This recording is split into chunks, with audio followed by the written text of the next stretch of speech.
ಜಾತಿ ಜನಗಣತಿ ವಿಚಾರ ಪೊಲಿಟಿಕಲ್ ಮೇಜರ್ ಹಿಸ್ಟಾರಿಕ್ ಸ್ಟ್ರೋಕ್ ಅನ್ನುವಂತಹ ಚರ್ಚೆಯ ಬೆನ್ನಲ್ಲೇ ಹಿಂದುಳಿದ ವರ್ಗದವರ ಮೀಸಲಾತಿಯ ಪ್ರಮಾಣ ಹೆಚ್ಚಳ ಆಗುತ್ತಾ? ಒಬಿಸಿ ಮೀಸಲಾತಿ ಹೆಚ್ಚಳಕ್ಕೆ ಸರ್ಕಾರಕ್ಕೆ ಶಿಫಾರಸನ್ನ ಜಯಪ್ರಕಾಶ್ ಹೆಗಡೆ ಅವರ ಆಯೋಗ ಮಾಡಿದೆಯಂತೆ. ಈಗಿರುವಂತಹ ಮೀಸಲಾತಿಯನ್ನ 51% ಹೆಚ್ಚಳ ಮಾಡಬೇಕು ಅಂತ. ಹಾಗಾದ್ರೆ ಈಗ ಎಷ್ಟು ಮೀಸಲಾತಿ ಇರೋದು ಅಂತ ನೀವು ಕೇಳಬಹುದು. 32% ಒಬಿಸಿಗಳಿಗೆ ಮೀಸಲಾತಿ ಈಗಿದೆ.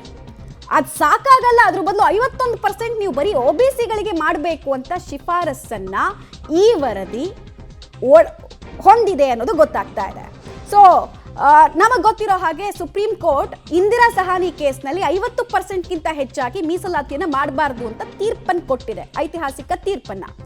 ಈಗ ಜಯಪ್ರಕಾಶ್ ಹೆಗಡೆ ಅವರ ಆಯೋಗ ಕೊಟ್ಟಿರುವಂತಹ ಶಿಫಾರಸಿನ ಪ್ರಕಾರ 51% ಅಷ್ಟು ಕೊಡಬೇಕು ನೀವು ಅಂತ ಕೇಳ್ತಾ ಇದ್ದಾರಂತೆ.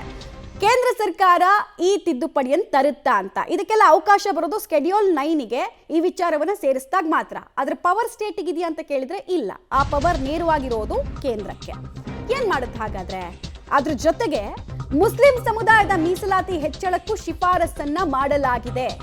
ಈಗಿರುವ ಮೀಸಲಾತಿ 4% ಇಂದ ಅವ್ರ ಜನಸಂಖ್ಯೆಗೆ ಅನುಗುಣವಾಗಿ 8% ಮಾಡಿ ಅಂತ ಶಿಫಾರಸನ್ನ ಕೊಡಲಾಗಿದೆ. ಪರಿಶಿಷ್ಟ ಜಾತಿ ಬಳಿಕ ಮುಸ್ಲಿಂ ಸಮುದಾಯದವರೇ ಹೆಚ್ಚಿದ್ದಾರೆ. ಲೀಕ್ಡ್ ನಂಬರ್ಸ್ ಪ್ರಕಾರ ಟಾಪ್ 2 ಅಲ್ಲಿ ಇವರೇ ಇರೋದು. ಹೀಗಾಗಿ ಜನಸಂಖ್ಯೆಗೆ ಪ್ರಕಾರವಾಗಿ 8% ಅಷ್ಟು ಏರಿಕೆ ಮಾಡಿ ಅಂತ. ಇವ್ರದ್ದು ಯಾವ ಕ್ಯಾಟಗರಿ ಅಂತ ನೀವು ಕೇಳ್ಬೋದು. ಅವರು ಬರುವಂತಹ ಕ್ಯಾಟಗರಿ 2B, ಅವ್ರು ಒಬ್ಬರೇ ಇರೋದು ಅದರಲ್ಲಿ. ಸೊ ಅಲ್ಲಿ ನಂಬರನ್ನ ಪರ್ಸೆಂಟೇಜನ್ನು ಜಾಸ್ತಿ ಮಾಡಿ ಅಂತ ಶಿಫಾರಸು. ಈ ಶಿಫಾರಸುಗಳು ಎಲ್ಲಿ ಮಾಡಿರೋದು ಅಂದ್ರೆ ಆರ್ಥಿಕ, ಶೈಕ್ಷಣಿಕ, ಸಾಮಾಜಿಕ ಸರ್ವೇಕ್ಷಣಾ ವರದಿ, ಜಾತಿ ಗಣತಿ ಅಂತ ನಾವೇನು ಸಿಂಪಲ್ ಆಗಿ ಹೇಳ್ತೀವಿ, ಅದರಲ್ಲಿ ಒಂದಷ್ಟು ಶಿಫಾರಸುಗಳನ್ನು ಕೊಟ್ಟಿದ್ದಾರೆ. ಆ ವಿಚಾರಗಳು ಈಗ ಸದ್ಯಕ್ಕೆ ಚರ್ಚೆಯಲ್ಲಿ ಇದೆ. ಮೀಸಲಾತಿ ಹೆಚ್ಚಳ ಮಾಡಬೇಕು ಅಂತ ಶಿಫಾರಸು. ಸೊ ಡೀಟೇಲ್ಸ್ ನಾನು ಕೊಡ್ತಾ ಹೋಗ್ತೀನಿ ನಿಮಗೆ, ಎಷ್ಟಿತ್ತು ಎಷ್ಟಾಗಿದೆ ಅಂತ ನೋಡ್ತಾ ಹೋಗೋಣ. ಪ್ರವರ್ಗ 1A ಇದು ಬರೋದು ಹಿಂದುಳಿದ ವರ್ಗಗಳ ಕ್ಯಾಟಗರಿಯಲ್ಲಿ. ನಾನು ಆಗಲೇ ಹೇಳ್ತಾ ಇದ್ದಲ್ಲ, ಟೋಟಲ್ 32% ಇದ್ದಾರೆ ಅವರು ಅಂತ. ಅದರಲ್ಲಿ ಬ್ರೇಕ್ ಡೌನ್ ಆಗಿರುತ್ತೆ 1A, 2A, 2B ಅಂತೆಲ್ಲ. ಹಿಂದೆ ಬರೀ ಪ್ರವರ್ಗ 1 ಅಂತ ಇತ್ತು, ಈಗ ಅದು 1A ಅಂತ ಬರುತ್ತೆ.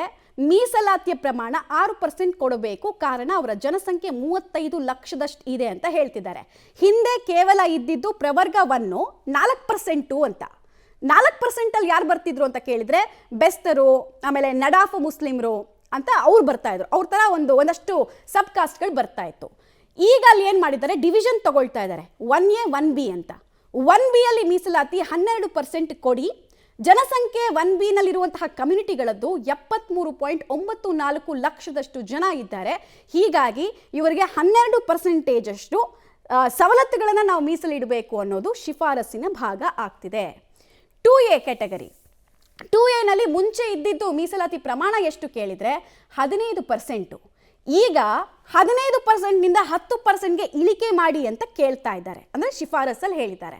ಕಾರಣ ಜನಸಂಖ್ಯೆ 77.78 ಲಕ್ಷ ಇದೆ. ಸೊ 15% ಕ್ಯಾಪ್ ಬದಲು 10% ಕ್ಯಾಪ್ಗೆ ಇವರನ್ನು ತನ್ನಿ ಅಂತ ಕೇಳಿದ್ದಾರೆ. ಇದರಲ್ಲಿ ಯಾರು ಬರ್ತಾ ಇದ್ರು?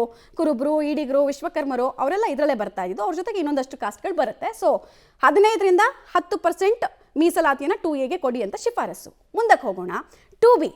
2Bಗೆ ಮೀಸಲಾತಿ ಮುಂಚೆ ಇದ್ದಿದ್ದು 4%. 4%ಇಂದ 8% ಮಾಡಿ ಅಂತ ಶಿಫಾರಸನ್ನ ಮಾಡಲಾಗಿದೆ. ಜನಸಂಖ್ಯೆ ಎಷ್ಟಿದ್ದು 75.27 ಲಕ್ಷ ಜನ ಅನ್ನೋದು ತಿಳಿದು ಬರ್ತಾ ಇದೆ. 2B ನಲ್ಲಿ ಯಾರಿದ್ದಾರೆ ಅಂತ ನೀವು ಕೇಳಿದ್ರೆ ಮುಸ್ಲಿಮ್ರಿದ್ದಾರೆ. ಅವರಿಗೆ 4%ನಷ್ಟು ಮೀಸಲಾತಿ ಇತ್ತು, ಅದನ್ನ 8% ಮಾಡಿ ಅಂತ ಈ ಶಿಫಾರಸು ಹೇಳ್ತಾ ಇದೆ. ಇದನ್ನು ಒಪ್ಕೊಳ್ಳುತ್ತಾ ಸರ್ಕಾರ? ಚರ್ಚೆಗೆ ಬಿಟ್ಟಿದ್ದಾರೆ. ಸೊ ಯಾರ್ಯಾರು ಬರ್ತಿದ್ದಾರೆ ಅನ್ನೋದ್ರ ಡೀಟೇಲ್ಸ್ ನಿಮಗೆ ಕೊಡ್ತಾ ಇದ್ದೀವಿ. 3Aಗೆ ಮುಂಚೆ ಇದ್ದಂತಹ ಮೀಸಲಾತಿ 4%, ಈಗ 7% ಮಾಡಿ ಅಂತ ಕೇಳ್ತಿದ್ದಾರೆ. 3A ನಲ್ಲಿ ಯಾರು ಬರ್ತಾರೆ ಕೇಳಿದ್ರೆ ಒಕ್ಕಲಿಗರು ಸೇರಿದಂತೆ ಇತರೆ ಕಮ್ಯುನಿಟಿಯವರು ಬರ್ತಾರೆ 3A ನಲ್ಲಿ.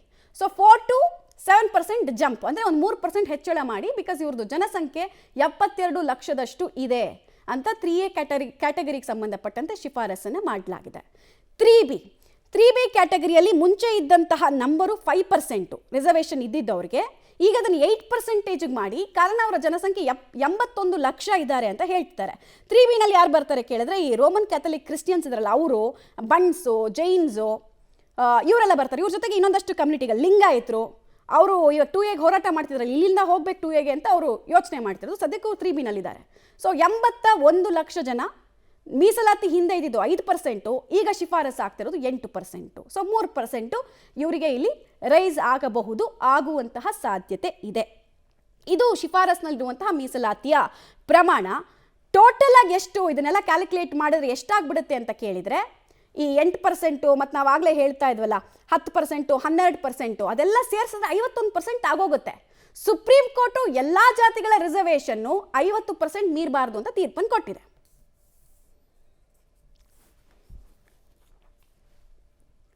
ಸೊ ಈಗ ನಾವು ಹೇಳಿದ್ದು ಹಿಂದುಳಿದ ವರ್ಗಗಳ ಜಾತಿಗಳನ್ನ ಹೆಂಗೆ ಸಬ್ ಡಿವೈಡ್ ಮಾಡಿಕೊಂಡು ಯಾವ ರೀತಿ ರಿಸರ್ವೇಷನ್ ಹಂಚಬೇಕು ಅಂತ ಶಿಫಾರಸ್ಸಾಗಿದೆ ಅಂತ. ಶಿಫಾರಸ್ನಲ್ಲಿ STS ಉತ್ತರ ಹೀಗಿದೆ: ಪರಿಶಿಷ್ಟ ಜಾತಿ ಮತ್ತು ಪರಿಶಿಷ್ಟ ಪಂಗಡಗಳ ಮೀಸಲಾತಿಯನ್ನ ಯಥಾಸ್ಥಿತಿ ಕಾಪಾಡ್ಕೊಂಡು ಹೋಗಿ ಅಂತ ಹೇಳಿದ್ದಾರೆ. ಪರಿಶಿಷ್ಟ ಜಾತಿಗೆ ಈಗ ಪ್ರಸ್ತುತ ಇರೋದು 17.15% ರಿಸರ್ವೇಷನ್. ಪರಿಶಿಷ್ಟ ಪಂಗಡಕ್ಕೆ 6.95% ರಿಸರ್ವೇಷನ್ ಇದೆ. ರೌಂಡ್ ಫಿಗರ್ ಮಾಡಬೇಕು ಅಂದರೆ 7%. ಟೋಟಲ್ ಜನಸಂಖ್ಯೆ ಎಷ್ಟು ಜನ ಇದ್ದಾರೆ?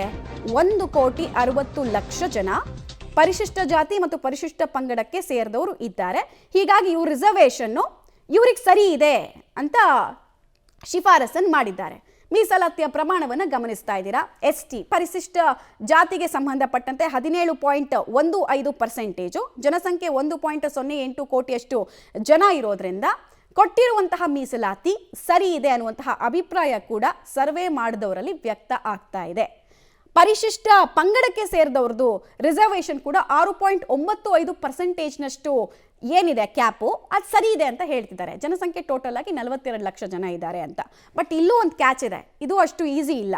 ಇಲ್ಲೇನಿದೆ ಅಂದರೆ ಪರಿಶಿಷ್ಟ ಜಾತಿ ಮತ್ತು ಪರಿಶಿಷ್ಟ ಪಂಗಡಕ್ಕೆ ಸೇರಿದಂತಹ ಸಬ್ ಜಾತಿಗಳು ಬರುತ್ತೆ, ಅದೇ ಟೋಟಲ್ ಆಗಿ 102 ಇದೆ.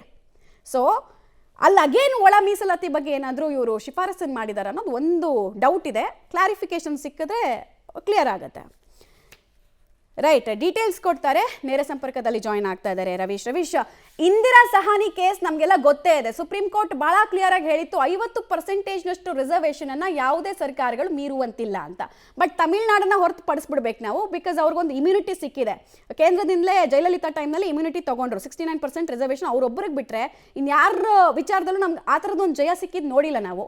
ಇಲ್ಲಿ ಹಿಂದುಳಿದ ವರ್ಗದವ್ರಿಗೆ ಮೀಸಲಾತಿ ಹೆಚ್ಚಳ ಮಾಡಬೇಕು ಅನ್ನೋ ಕನಸೇನೋ ಚೆನ್ನಾಗಿದೆ, ಬಟ್ ಹಾದಿ ಸುಗಮವಾಗಿಲ್ಲ ಅಂತ ಅನಿಸ್ತಾ ಇದೆ.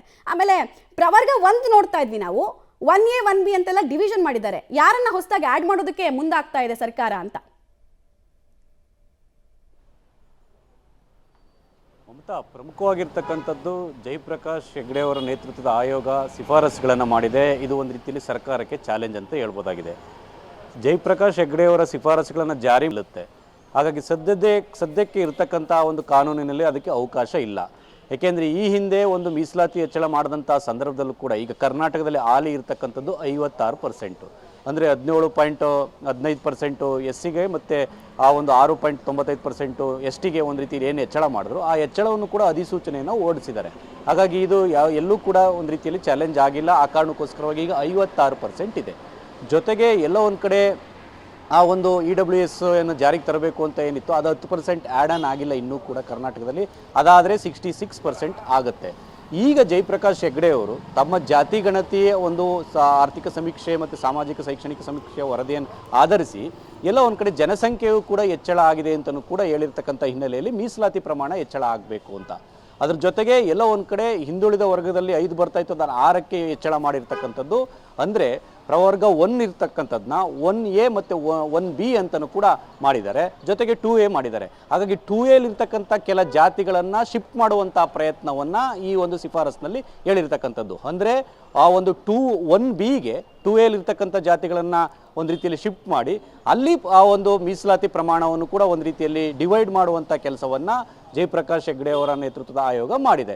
ಜೊತೆಗೆ ಪ್ರವರ್ಗ 1Aಯಲ್ಲಿ ಎಲ್ಲ ಒಂದು ಕಡೆ ಅವರ ಕುಲ ಕಸುಬಿಗೆ ಅನುಗುಣವಾಗಿ ಏನೆಲ್ಲ ಫಿಕ್ಸ್ ಮಾಡ್ಕೊಂಡಿದ್ರು ಜಾತಿಗಳನ್ನು ಅದನ್ನು ಅಲ್ಲೇ ಉಳಿಸ್ಕೊಳ್ಳುವಂಥ ಪ್ರಯತ್ನವನ್ನು ಕೂಡ ಮಾಡಿರ್ತಕ್ಕಂಥದ್ದು.